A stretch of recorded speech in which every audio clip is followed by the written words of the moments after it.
Hey everyone, it's Will, Gamer Dad, with another video for you. So I know many of you are probably kind of leaving Another Eden to the side for now because there hasn't been too much that's been happening in the game. I know that the Steam release just dropped actually, so for those who are actually very new to the game or even new to my channel, welcome to Another Eden and welcome to the channel as well. Anyways, it's been a number of months since I did this kind of video, and so I really want to kind of bring everyone up to speed and show you guys what is in my account at this point in time. Now, if you haven't already, make sure you like and subscribe to my channel. I really appreciate it. And I also do have a Patreon account for those who want to support me this way. So first of all, we're going to just bring up all the characters in my roster, as well as if I have any ES forms of them. Of course, we don't have any ES forms yet. Melina is the only one in Japan that has an ES form or extra style. As to that, I don't have any form of Melina, so no worries about that as well. Just as a review as well, for those who have any questions about my account, I am still completely free to play. I haven't bought any Fatefuls or any paid stones at all. So this is what I've managed to accumulate over all these years as a day one player in global. So it's actually been just over 2 years since we just celebrated our 2-year anniversary in Another Eden Global.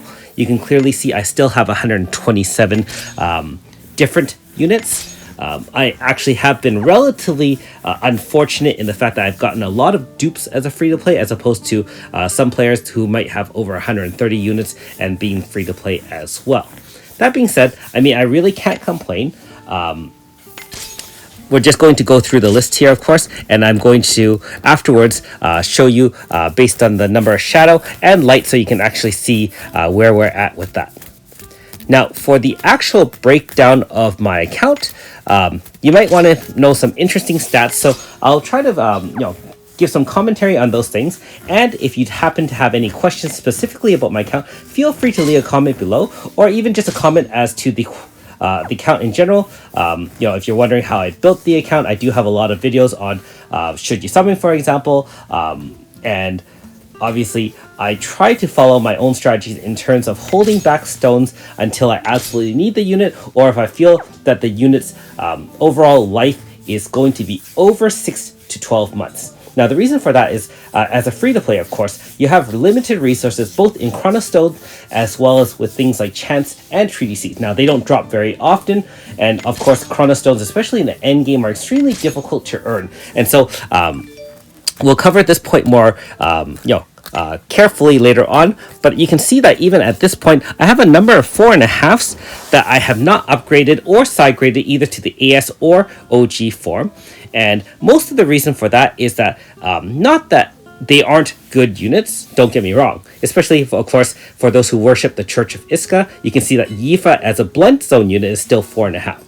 Now, the main reason why I haven't upgraded or side graded any of those is that moving forward, we know that since Global is still a few months behind Japan, we actually have the foresight of seeing what units may be coming either in an AS form or even absolutely new characters that you can pull on. For example, we know that Myrus will be one of the newest units coming out. The next 2 banners for Global should be Lulu AS, as well as the Weapon Zone or AS Ewan / AS Leclerc banner. And so I want to actually save, obviously, stones for those who are wondering. For future units, obviously, ones like Myrus, where I don't have any access to them, that might be a good target, but I haven't finalized who I'll be summoning for. That being said, something like that might be a cool unit to have. And so I really want to save my chants and treatises, for example, to upgrade someone like AS Ewan, which is apparently very, very powerful in Japan. And you'd rather hold back on that, for example, than maybe upgrading someone like AS Ruina or even AS Shannon at this point. It's not that, again, not that they're not any good. It's just that unless I absolutely need the unit to fill a void on my team in terms of either Elemental Zone or Weapon Zone, or just to unlock a specific strat for fighting bosses or even farming, I will try to not upgrade or side grade. And so that is my first piece of advice for anyone who's relatively free to play, or even if you're a small dolphin or minnow where you only spend a few fatefuls or star dreams here and there. Because at the very end of the day, regardless of how much or little you spend, unless you're a whale, you are going to run out of either chronostones or chants or treatises. And of course, treatises drop even more randomly, but chants are the major barrier to upgrading anything, since all upgrades or side grades, whether or not you want to do ASs to or even OG forms, is going to cost you at least 5 chants, not to mention any treatises involved. Okay, so in terms of the next detail of my account, if you've been following along on my summon videos, I am currently at 1,042 total summons. That includes free ones such as any sort of destiny tokens. I count those as the plus 10, any whispers of time. So I actually count everything that's been given to us except for example, the free Miyu that we get in the beginning of the game, or for some of us in global when it was relatively early, I think we got a free 4.5 Anabel. Those aren't summons because they are just given as a guarantee, so I did not count those towards the total number of summons. Otherwise, anything, even those random rainbow drops, for example, I would count them towards a summon. So I have summoned 1,042 times, and just for your interest, it has been 44 5 stars hit with 26 different 5-stars. So I've actually duped 18 total 5-star units. Now, if you're wondering how I established that, even if I have a 4.5, if I've never pulled a 5 of that unit, I consider that a new pull. I can't consider that a dupe because technically I didn't pull a 5-star of that before, even though I had that content unlocked. I've also pulled a total of 125 chant scripts at this point in terms of farming them from the wild, that is outside the episode rewards or outside any sort of guaranteed chant script. So just dropping from farming from dungeons, 125 chants, and that's actually gone a very long way to side grading or upgrading a lot of units. For those who are interested, I have actually upgraded the following, and this is in no particular order, although I tried to keep it in chronological order from the very beginning. I have upgraded Mighty to the OG form. I upgraded Ewan before I actually pulled his 5-star. I actually never pulled a Mighty 5-star, so pretty ridiculous. All these years into the game, still haven't hit a Mighty. So you can actually let me know in the comments below if there's been a character that you haven't hit that's actually should be pretty easy to hit, for example. Never hit anyone like Mighty, which is ridiculous. And I had to actually pay the 5-star upgrade because for those who followed my channel from the very beginning, Ratley Otherlands Very Hard was another beast altogether in the difficulty level. At the time, there are very limited water units, and if you didn't have a Shiny, which was actually available in the banner at the time, using Mighty would have been your only choice. I actually had to use an Anabel 5-star as a water unit, which is pretty ridiculous. I actually used Nika original 4-star OG, and that was very, very difficult in an area where it's all at level 80 mobs and super bosses. Levia was already farmable at that time, so I did have that. But yeah, without, for example, Shigiri or Shiny, that was a very difficult dungeon, and only after getting Shiny much later on was it a little bit easier to farm. Anyways, so moving on, I did also upgrade Shannon, AS Toova. AS Toova was actually my first AS unit upgraded. Of course, all 3 encounters, Shion, Myunfa, Dewey, and of course, I pulled a Dewey 5-star after that in the Whispers. Radias, I upgraded Bria, Claude from the AS version to the OG version. And I will say for sure the OG with Manifest is amazing in the Pierce team where you have a lot of control in terms of the debuffs. He also helps increase the speed of your team, helps to increase crit damage. I mean, Claude's very useful in the Pierce team, even if you're not using a wind element. Of course, my waifu AS Suzette, I side graded her when her Manifest first came out. No regrets there. AS Anabel, and this is actually a very interesting one. For AS Anabel, I actually side graded her from her OG form, but I only used her for a very short time. And this is actually where I wanted to get to with another Eden in general. It's actually pretty interesting that, you really want to plan out your use of resources to side grade or upgrade characters. So, for example, AS Anabel is still a very great unit, just like AS Yuna and eventually AS Shigiri as Water Zone. But the thing is, in terms of endgame bosses, I would actually say that at this current meta, using a weapon zone might be a lot easier to use than elemental zone. And so for upgrading or side grading AS Anabel, I actually found that I only used her for a couple of months. Like, she came out in the summer, and I think I had her within a month afterwards. And that was like, what, last August or September? I mean, I only used her until like maybe the fall. I actually tried using it against the True Spirits. Never ended up being it. I ended up using a non-elemental slash team. And so, since then, nothing has really required AS Anabel. I mean, she could use her priority move maybe to farm some of those, small geckos or whatever in the Spectre Palace. But otherwise, no, not much there. So just to note that you really want to make sure that, again, anyone you pull or upgrade for, hopefully will have a lifetime use of more than 6-12 months.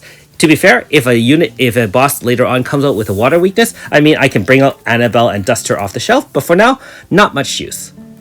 Anyways, back to upgrading. I did side grade Elga from the AS to the OG form. Very, very useful for my non-elemental team. Kikyo I upgraded, Jade, Thillelille, and for those who don't know, Thillelille is now going to be coming out with an AS form.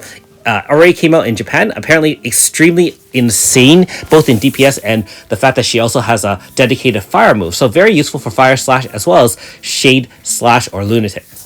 Side graded AS4, and then of course after side grading I pulled an AS4 and 5-star. AS Myrus side graded from OG Myrus. Renri was side graded from AS Renri, and finally Melissa is my most recent upgrade from a 4.5 to 5. So anyways, I've been talking all this time, and of course slowly scrolling through my weapons list. So you can see, of all the weapons I would say in terms of farmable, most of you probably have everything from level 1 to level 60, including a lot of the specialized ones. I know that anyone who's probably joined in the last year and a half may not have had time or resources to farm a lot of the other lands materials, either for the very hard, which is for the weapons, or for the hard version, which is for the armor. And I would not recommend at this time to be using green keys to farm for those materials, only because, like, of all the awesome weapons, I would say that Ulcanactos is a very, very, very good one. Type attack up, obviously MP down. I mean, but the thing is, most of the better units eventually has manifest. I mean, AS Foran does not, and I will say that this is very, very useful for AS Foran. But in general, you can wait out side grading, or farming and upgrading those weapons, because literally using 2 green keys to farm hundreds and hundreds of times, or weeks or months to get these materials to upgrade them to any length of ability. I mean, you might as well be farming Garrelia and getting Shadow or Light for your encounter characters. Plus, not the fact to mention that you can get treatises, chants, and all those other things. When you go to other lands, you can get chants, but I don't know if you can get treatises, and really, the rewards aren't worth it at this point. If you want to just collect the weapon just to get an achievement, I mean, I guess that will take you less than a week if you just want the weapon itself. And at this point, I am just actually scrolling down the armor and gear I have here. A lot of the gear is obviously, again, farmable, and for those who haven't been steadily collecting everything, make sure you look at your records and go to your nearest weapon or gear store and try to get one of every armor and weapon in the game. First of all, it's good to have some versatility, especially some of the newer level 60 armors. They all have different abilities, and depending on whether or not you want to upgrade them from level 1 to get level 10, or obviously there's some unique ones either through getting fighting the special bosses, or just obviously farming in Garrelia, then they all have special abilities, and so you want to really tailor your team to the best gear possible, because every little stat bonus does help with either survivability or damage. Even with my team, I don't actually think I use the best weapons or armor for my team. I just kind of throw whatever I think is good, and if I really have difficulty either beating it or the margin is just slim, then I might optimize both the Grasta, gear, and weapon. But at this point, I tinker mainly with the Grasta a little bit, and with the weapons, like I said, I just kind of throw on something that looks like it has some synergy and seems to do the trick for me. So even for myself, I actually could spend a little bit more time optimizing my team. But let's be honest, when you're playing the game, I think optimization and a lot of this kind of weapon and gear grinding and even Grasta grinding, even for myself, is not actually very exciting. It's just that, you kind of run your keys, you kind of do your thing, kind of slowly farm your stuff. That's just kind of part of the labors of taking care of a massive JRPG to kind of get everything you need. Okay, so we're at the badges area here, and obviously the highest stats badges are actually prizes or things you can get from getting enough cat stamps when you go through those white gate keys. And so obviously if you've been playing since the very beginning, you probably have capped out your cat stamps like I have. I think it's 925, in which case if you traded them to that big fat cat or lucky cat, when you first start the dungeon, you can actually trade in all the way up and get everything you need. And so a lot of those either single badges that are plus 30 plus 35 are gotten that way. A lot of the strongest plus 25 or plus 30 plus those kind of things, they're all in that area. The farmable ones that we can get usually only have anywhere from the 20 plus stat, and the side stat or the secondary stat is the one that's a lot more difficult to kind of get anything over, say, even plus 5. And so you can see even down my list, I only have a couple that are really useful where you have a good first stat over 20 and also a good secondary stat. They're very few and far between. Very, very difficult to get. For those who are wondering what stats I concentrate when building a team, either for gear, either for Grasta, or for badges, generally I prefer either using power for pure DPS, like physical attackers. Occasionally I use int badges, and obviously int/speed badges are the best but speed overall is actually very useful for all units. I don't use defensive stats generally. Okay, so this is the area where you probably are relatively interested in as well. How many chant scripts I have, and you can clearly see I do have 55 at this point all saved up. Remember earlier on when we're going through my 5-star list and we're talking about resource management and kind of my plans moving forward with upgrading. If you saw the very beginning of the video, I still do have about 7,000 stones, and keep in mind that eventually I'll be summoning in the next whatever few banners. I'm hoping not to dupe up a unit, and so I don't really want to upgrade or side grade anyone unless I said something new comes up that I have to beat first, or if I've used most of my stones, in which case the chance of duping up is very, very low. Anyways, so I'm just highlighting actually any treatises for the 5-star that I haven't side graded, and you can see there's actually a few. In the case of Ruina, AS Shannon, obviously Starlight Treatise for Iska. There's quite a few of these I haven't side graded or upgraded. I know actually that AS Iska does have a JP manifest, and so maybe if I haven't pulled her by then, I can consider upgrading. But like I said, I'll just give you an example. For myself moving forward, I know that I'll probably be side grading AS Leclerc. She does have a manifest, and that actually puts her back on the top in terms of having a guaranteed pain setter for your water pierce team. So she is a must upgrade in my opinion, and actually I would say that she is more useful at this point than even AS Nika, being that AS Nika does have some liabilities in that she does get stunned if she doesn't have full HP. She works really well with AS Yuna, but you have to understand, for my account, that means I have to commit 10 chants and treatises for both AS Yuna as well as AS Nika, and so may not be worth it for me. If you already have the team set up, of course, then it won't really matter. A lot of these anyway, so I'm going to be upgrading that and AS Yuna, and that's 10 chants right there. And then of course AS Miyu will be coming, that's another 5, and there's a lot of other powerful units that will be coming out that I will have the 5-star already and I want to upgrade. For example, I haven't even done Sakia, AS Seal, AS Rosetta. All of these characters I actually really consider top priority in getting. I probably won't be using my Siberius gems, being that I don't have that many extras. My max keys every week, and so I only get 20 Siberius gems per week.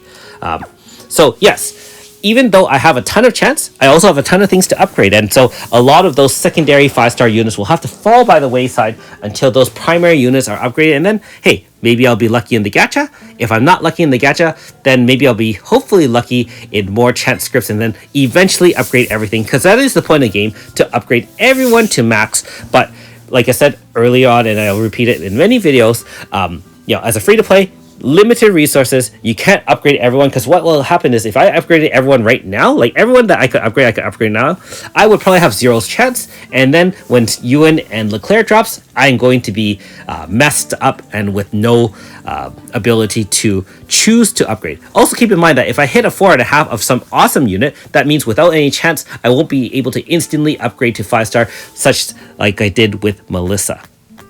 Okay, so we're just scrolling down my Grasta. You can see that a lot of the tier 3 that I use regularly, I did use the dormant ores and unlock the full abilities, being that generally the tier 3 ones can share their abilities with anyone of that nature. And I find that that's much more useful than upgrading the tier 2 ones, for example, that gives from 20% to 30% elemental.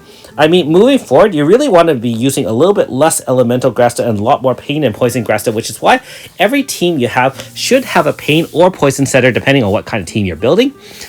If you have one pain setter, everyone can use pain Grasta, and remember that pain Grasta or other types of Grasta like max HP, these kind of abilities, they multiply the damage. So, for example, so 30%, 3 pain Grasta would be 1.3 times 1.3 times 1.3. If you use 3 elemental Grasta, it'd be 1.3 plus 0.3 plus 0.3 for a total of 1.9. And I think if you multiply 1.33 times, I think you get 2.2 or something like that. So it's actually substantially more damage, not to mention any other multipliers you have on top. So the best strategy would be something like 1 tier 3 elemental and 2 pain or Grasta, or if you have a poison setter instead, then 1 or 2 poison Grasta. So that's my strategy. And actually, I've been moving towards things like almighty powers, because it really helps with the enhancement of the Grasta. You can have some non-fighter in the back and carrying your Grasta for you, enhancing everyone in the front while everyone has those pain Grasta. So you're getting multiplied by both the almighty powers, even things like max HP. Those can be shared across everybody. So, you have a healer healing you for max, or AS Foran healing you while you're doing AF, and you can do mega damage. So that's the way to go. In terms of those life and support Grasta, I really haven't found a lot of use for them. I mean, there are some special reasons why you could use them, but again, in general, and this is one thing I will say about the game that I don't like as much, it really has been geared towards DPS and attack, 2-turn finishes, and so forth. I really want to see a reversal or a reverting to battles where you have to outlast the boss, as in you have to really time your entries.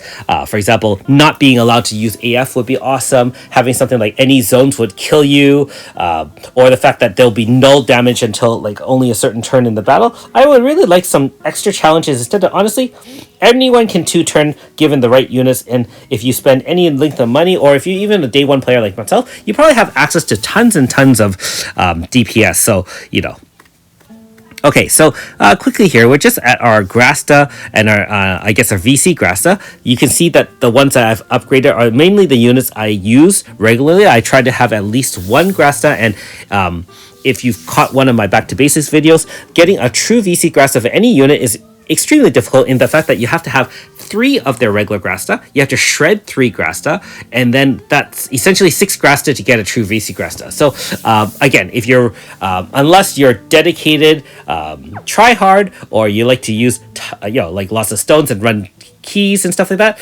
it's not feasible for most of us to get max. And so just choose the ones you either like because of waifu status, or maybe the units you use the most of. At the time, I was using actually my Earth DPS team the most, and so that's why you can see I tended towards getting true VC Grastas that way, as opposed to some of my other teams, and slowly working my way towards top units such as Elga, Renri, and stuff like that. The extra stats of 15 over something like 5 is nice, but I wouldn't say they're necessary. I mean, it's just, like I said, more for bragging rights than anything else. You can see I'm actually lacking in cat equipment. Haven't really done too much of that. Takes too much time, and let's be honest, everyone doesn't find that the most enjoyable. Now, in the final section of this video, and I hope that I haven't been dragging you on too long and boring you guys with the details of just my general thoughts and overall state of my account. We're just going to go over the number of badges I have in terms of awards here. You can see the gold, silver, and bronze. Obviously, the more you have, that just means there's less to achieve. But on the other hand, if you have less, that means there's a lot of chronostones you can farm here. And this is actually one area that a lot of people ask me, how do you get more chronostones, Will? The answer is, well, look at your awards and look at your records, see what you haven't done, and go get them. And so the problem is, of course, some of these are a lot harder to get than others. The 100 of everything, if you run all the dungeons, any mobs are in the dungeons, you should have 100 of everything. You should actually have killed off everything. I mean, you've run them hundreds of times, those will all be done. In terms of some of the other ones, you actually have to go back, and if you really want to do that, I mean, every weekend or every day, you would actually go to one area, walk back and forth, and to be fair, we have enhanced Grasta now that can increase encounters. You can keep on doing that and get that done within a couple of hours, but, annoying. And if you run macros, of course you have it all done. For someone like myself who doesn't run macros, manually fights and does everything, it takes a lot of time. So yeah, no easy way around that, unfortunately. Now, in terms of the fishing, well, this area I'm just not going to talk too much about. We know that fishing's a pain. I showed you just earlier in the video how much my stats were in terms of the fishing, and I just got enough done so that I could get the Leviathan and Levia done so that I can use her at that time. Remember, early on in the game, didn't have a lot of water DPS, but now we're actually waiting for AS Levia, so I'm really glad I finished fishing. Anyways, long-winded post. Hope you enjoyed the video. Again, feel free to leave any comments below. Thanks for watching. We'll see you next time.